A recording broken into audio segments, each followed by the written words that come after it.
Um, I think we have an excellent health system, especially through the welfare system that we have in our country.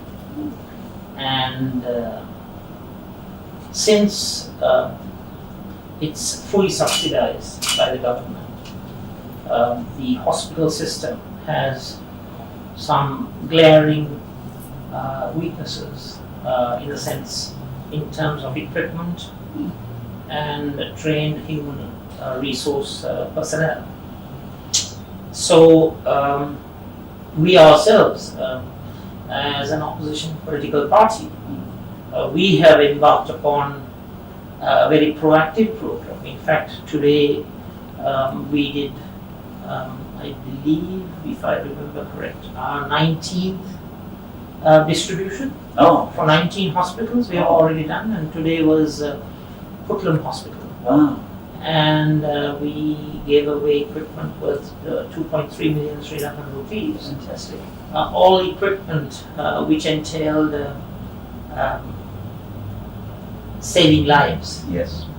So we had a CPAP, BiPAP machine, 3 multi-para monitors,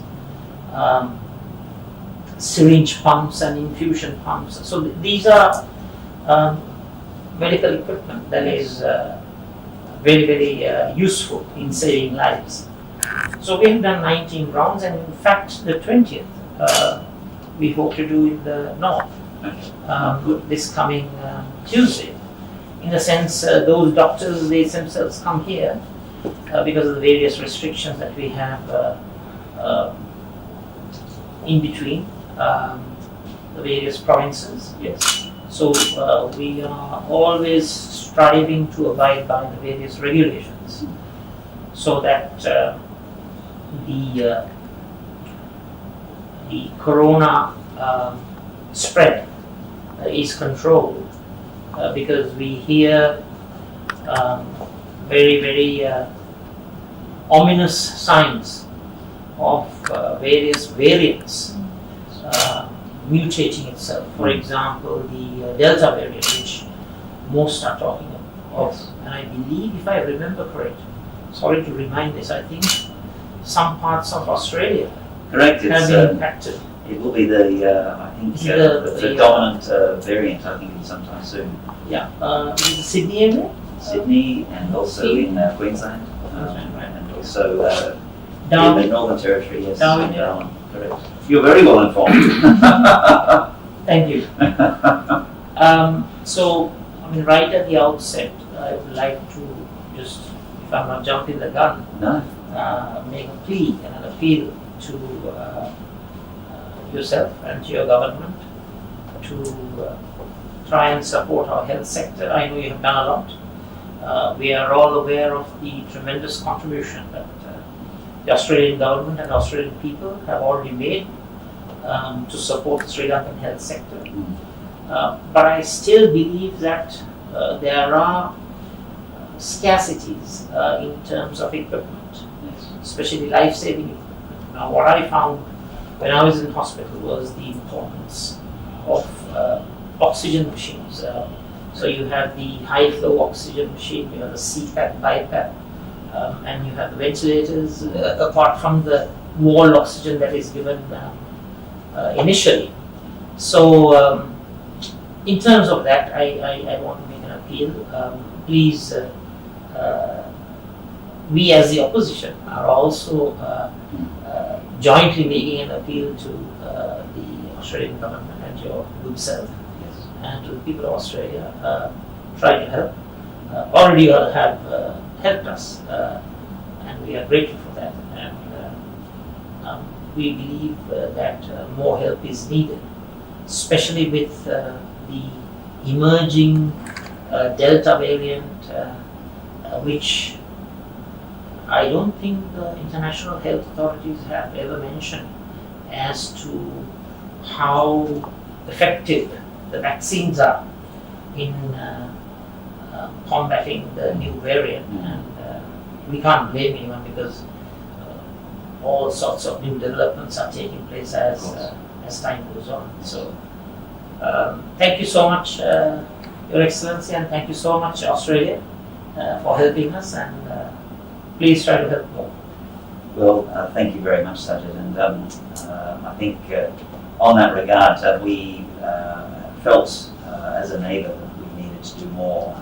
And in the last month, we have doubled our assistance here. So we have, first of all, I can give you a, sorry, I don't need you to read it now, but that's just a bit of a summary of what we have provided so far.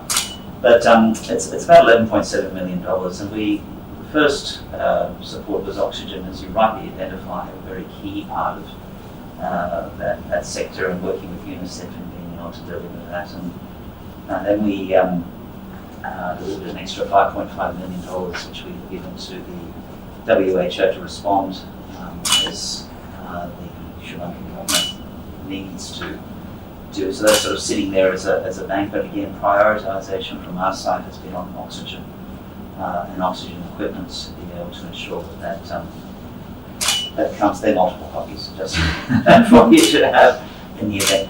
But we also are aware that there is a huge task with the vaccination and the need for additional PPE for the frontline workers as they're going through. So we actually had one of our military aircraft come and near your constituency drop off some additional support, I think about nearly 10 million masks. From that perspective, we do see that, and we, while I know everybody was focused very much on India and its particular needs, we felt that the countries surrounding India also needed significant support. And so we have definitely got Sri Lanka in our minds, and I think this is something that as this additional support starts to deplete itself, we will definitely be looking to see where we can, at the invitation of the Sri Lankan government, provide any additional assistance that's there. We would always respond rather than impose, as it goes. But one area has not been able to assist with, and I know this is something that was in deep need, was vaccination. And we've also been a taker of vaccine, and so that have experienced shortfalls as well. Another island, another one that's far away from some of the manufacturers that are there. And we have a responsibility also to, but we also have about 4,000 here, and that number is growing quite a lot. We now have 25 Australian education articulation or campus arrangements here within Sri Lanka. An additional 4 of Australian universities to be here. We have Curtin University with the campus here, Calm University with the campus. On the vocational side, we have William Anglis here with the campus. UTS has a campus not too far away from University of Technology Sydney, $20 million campus just close by here. And we would like to be able to have the permission of the Sri Lankan government to continue to have more on-ground delivery of education. Those are affiliated universities. They are, or here in their own rights, in many cases with their own names. So some of them are pathway, correct. They have a partner here and then offer degrees, but many are choosing to put their own name and their own brand here as well. And I think that's something that we need to encourage. I think that will be the benefit of both our countries.